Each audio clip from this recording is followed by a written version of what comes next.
Орос улбаны улстай эдийн засгийн хамтын ажиллагааг эрчимжүүлэх зорилтын хүрээнд нийслэл хотноо зохион байгуулагдаж байгаа олон талт арга хэмжээ энэ өдрүүдэд хоёр талын бизнес эрхлэгчдийн дугуй ширээний уулзалтаар үргэлжилж байна.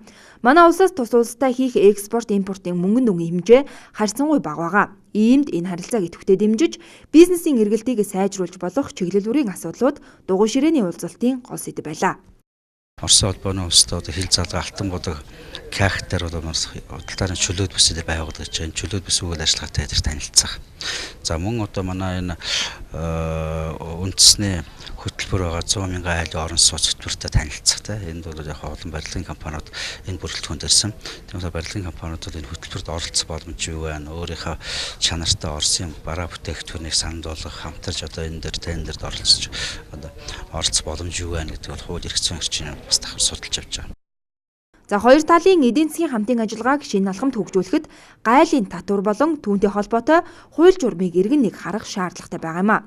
Иймд энэ төрлийн уулзалтыг ойрын хугацаанд хэд хэдэн чиглэлээр зохион байгуулж тулгамдж байгаа асуудлуудыг нэгтгэх тухай яригдж байна.